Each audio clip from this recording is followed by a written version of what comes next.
All right, everyone get ready because today we are going deep into Moonlight origins. Oh, yes. This werewolf detective series is getting a lot of buzz, Right. and we're going to look specifically at the prologue and those first Yeah. 17 chapters.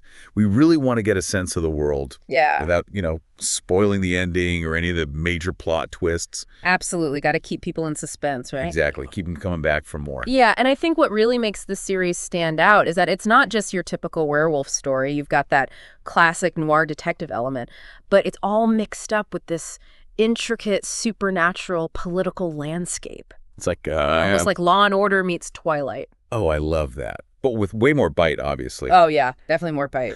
So right off the bat, the prologue drops us right into the action with Ethan, our main character. He's chasing this suspect through Oakwood Cemetery. Classic. Full moon, he transforms for the first time. Talk about a rough first shift, right? Yeah, no kidding. Trial by fire, literally. So what really stood out to you about this opening? Well, the author doesn't just throw a random werewolf scene at us, Mm-hmm. They really ground the story in a familiar place like Oakwood Cemetery.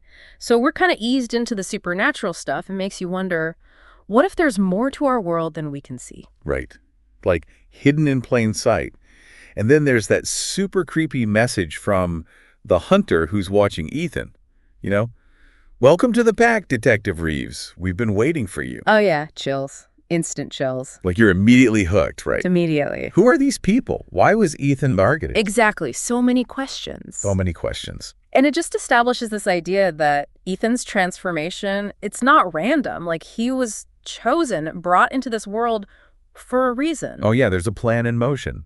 And that reason ties back to the attack that happened a few weeks earlier, right? Right. The one that left him with all those weird, unexplained injuries. It's all connected. And we find out that someone deliberately turned him into a werewolf. Oh, yeah, and broke some serious ancient laws in the process, right? Big time. Yeah. And that's where Dana Walker comes in. She's the supernatural community liaison. Liaison, yeah, it's an interesting title. It is. I mean, think about it. Right. It implies there's this whole system, right?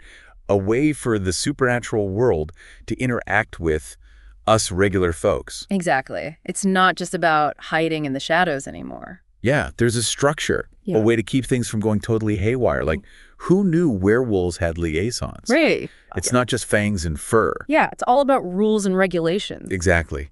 And Dana, she explains the Morrison Accords, Yeah. which is basically like a peace treaty between supernaturals and human law enforcement. Right. A way to keep their world secret. To coexist. It's like this intricate dance where everyone knows the steps, Right. but they have to pretend they don't. Exactly. And then you throw Ethan's forced transformation into the mix. Oh, yeah. That throws a wrench into everything. Totally. Someone is breaking these accords. Yeah. And that's going to have some major consequences. Well, there's going to be fallout for sure. So we have Ethan, our reluctant werewolf detective, Yep. thrown into this world, target on his back. Right. And it's not just werewolves he has to deal with, right? Daybridge is like a supernatural melting pot. It is a melting pot. We've got vampires, witches, all with their own territories and agendas. Yeah. What was your take on the different factions and how they all interact? It's really interesting because the author sort of mirrors real-world power dynamics. So you've got the Blackwood Coven, the Cain Pack, the Thorn Covenant, and they're all vying for influence and resources. Oh, yeah, it's all about who's on top. Exactly. But it's not just brute strength. It's about leveraging their power effectively in a modern world. And let's not forget the Blackwood Accord. It's this supernatural treaty that divides up Daybridge into territories, outlines the rules for everyone to coexist. Right. Keeps things from descending into chaos. Exactly. Reminds me of like historical agreements between nations trying to avoid war. It's a constant balancing act for sure. Oh, for sure. And within each faction, you have these really interesting characters, right? Yeah. Like take Stefano Kane, the alpha of the Kane Pack. He's not just a powerful werewolf. No, he's a businessman. He is. He uses his family's corporation, Kane Industries, to maintain control. He's like a werewolf CEO. He is. Using modern-day influence to navigate this ancient world. Yeah. It makes you think, how has the supernatural world adapted, to the digital age, to globalization? That's what I find so cool about this series. It's not just rehashing the same old tropes. It's asking, how would these beings exist in our world today? And the answers are surprisingly Oh, complex. for sure. Okay, so we've got this established supernatural world. We've got these factions with their delicate balance of power, but then things get real dark with the murders that Ethan starts investigating. Yeah, that's where things take a turn. Right. And these aren't just any murders. We're talking about humans and werewolves being targeted. All killed the same way. Yeah, with those distinct marks. What did you make of that? Well, it definitely raises the stakes. It's not just rogues or territorial disputes anymore. Someone is targeting members of all three factions. It's like they're trying to send a message, right? Yeah, like a warning. And that message seems to tie into this recurring theme of, like, synthetic supernatural compound. Right, synthetic compounds, yeah. We see it with the victims. Yeah. We hear references to past incidents, like the Westbrook Laboratory and Sarah Blackwood's disappearance. It's like this unsettling undercurrent running through everything. It's definitely unsettling. Right. And it feels like these compounds represent a shift in the balance of power. It's not just who's stronger or who controls the most territory anymore. It's about who can create, control, and maybe even weaponize these abilities, which leads to the big question, who's behind it all? Yeah, who's pulling the strings? And why are they trying to destabilize this whole carefully constructed supernatural order? It's like they're throwing a wrench into this really delicate system. Oh, totally. It forces everyone to reevaluate, right? Like their alliances, their assumptions, their whole understanding of what it even means to be supernatural. Exactly. And as Ethan digs deeper into this case, he starts uncovering these chilling historical parallels. Yeah. Like, he learns about Sebastian Vale, this 19th century alchemist obsessed with synthesizing supernatural abilities. It's like Frankenstein, but with werewolves and vampires. Oh, wow. I know, right? That's a wild combination. It is. Yeah. So it's not just some, random villain trying to cause chaos. There's this whole history of people trying to unlock the secrets of the supernatural. Oh, yeah. They want to control it, bend it to their will. Exactly. And it always seems to backfire spectacularly. Always. We see it with Emma Lacey's discoveries in the 1920s, and then again with the Westbrook incident in the 1980s. It's like this recurring cycle. Right. Like someone keeps trying to recreate Vale's research, pushing the boundaries further each time. And now we have Project Chimera, this modern-day version of that same ambition. And it's pretty clear that history is repeating itself, but on a much larger and more dangerous scale. Oh, absolutely. But let's shift gears for a second and talk about Ethan's personal journey. Okay. He's not just a detective on a case, right? He's a werewolf grappling with this whole new reality. Yeah, that's a lot to handle. It is. And it creates this tension between his individual identity and the demands of this larger community, right? Definitely. On the one hand, he's got his human life, his job, his relationships.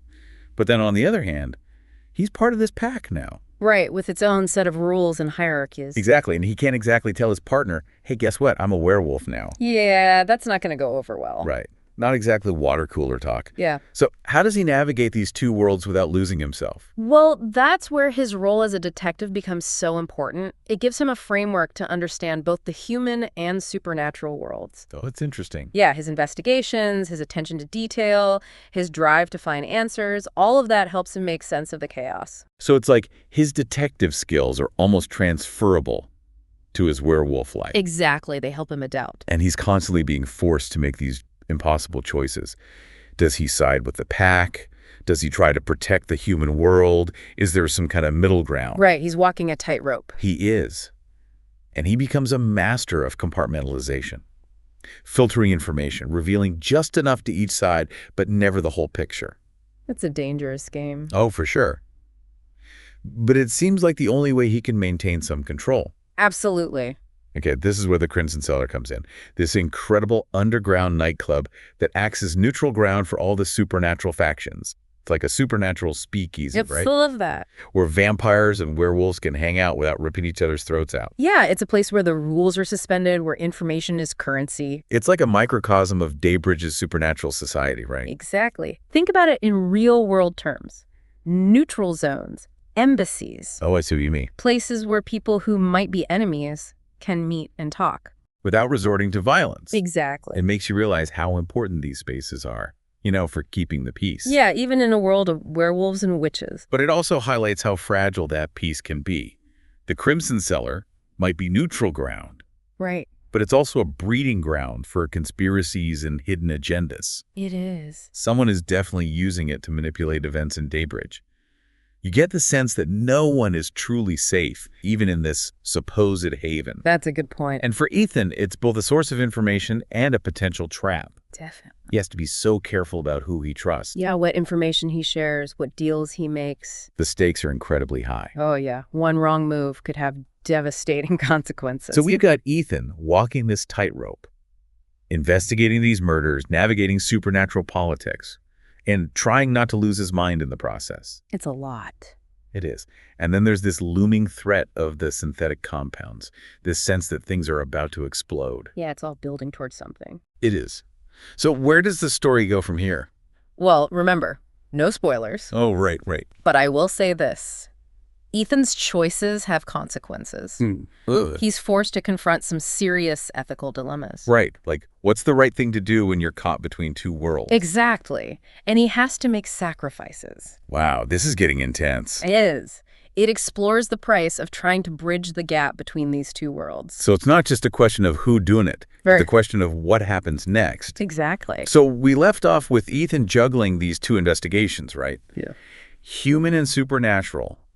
All while this synthetic threat is growing. Uh-huh. It's like he's building a house of cards in a hurricane. Yeah, the pressure's on. It is. So what really stood out to you about how he handles all that pressure? Well, it's amazing how Ethan's detective skills actually evolve to incorporate his werewolf side. Like, he doesn't just try to suppress it. Right. He actually uses his heightened senses, his pack instincts, to his advantage.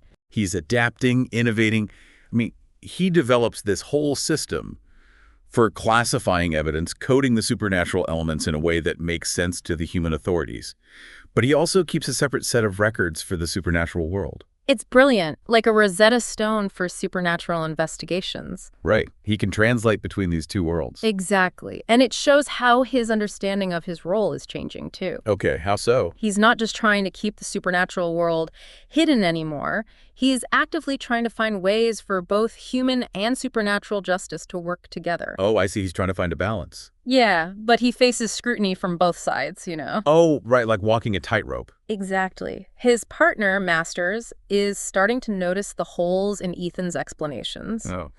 And then there's Reynolds, the internal affairs guy, breathing down his neck. Oh, man. Talk about being caught in the middle. He is, but he's resourceful. Oh, yeah. Ethan always has a plan. He uses his police authority to secure supernatural crime scenes, giving his supernatural allies time to clean up any, incriminating evidence. Sorry. He even coaches supernatural witnesses on how to talk to the police without raising suspicion. He's become a master of what we were talking about earlier, right? Yeah. Selective truth. Exactly. Revealing just enough, but never the whole picture. But keeping up that act, it's got to be exhausting, right? Oh, absolutely. The pressure keeps building as the synthetic threat gets worse. And it becomes clear that it's more than just some isolated incidents. Right. There's a bigger plan at play. Like a deliberate attempt to disrupt the entire supernatural world. Exactly. We learn about Project Chimera and its ties to the military. Oh, wow. So powerful forces are involved. That makes you question the ethics of it all, Right. Like creating synthetic supernatural beings. Who gets to decide how that kind of power is used? Exactly. These are big questions, and the book doesn't shy away from exploring them. And the Red River incident, that huge showdown at the secret research facility, Yeah. that really drives the point home. Definitely the Red River incident. It's a turning point. Okay. How so? Well, it forces the different supernatural factions to put aside their differences. They have to work together to face a common enemy. Right. The enemy of my enemy is my friend. Exactly. And Ethan is right in the middle of it, Oh, of course he is. trying to bridge the gap between the supernatural world and the human authorities. Because they're starting to realize that something strange is going on. Oh, yeah, they can't ignore it anymore. It's a great example of how important cooperation is, Absolutely. Finding common ground, even when everything's falling apart. Yeah, that's a powerful message. Yeah. But even though the immediate threat is contained, the ending doesn't feel completely resolved, right? No, it doesn't. Like those synthetic beings, they're still out there. The potential for them to disrupt everything, it's still very real. So it's like the author's saying, hey, this is just the beginning. This story isn't over yet. Right, like the choices we make today have consequences down the line. So what does all this mean for our listeners, That's a good question. Why should they care about werewolves and witches and synthetic compounds? Because this series, Moonlight Origins, it's not just a supernatural thriller, it's a reflection of our own world, you know? Okay, I see that. It makes us think about unchecked ambition, the ethics of new technologies, the challenges of coexisting with people who are different from us. It's a story that makes you think, even after you've finished reading. Exactly. It makes you question the world around you, the hidden forces, the choices we make every day. And the best part, this is just the tip of the iceberg. Oh, yeah. There's so much more to explore in this world. So many unanswered questions, so many possibilities. We've given you the keys, now it's up to you to unlock the rest of the story. Happy reading! Happy reading, everyone.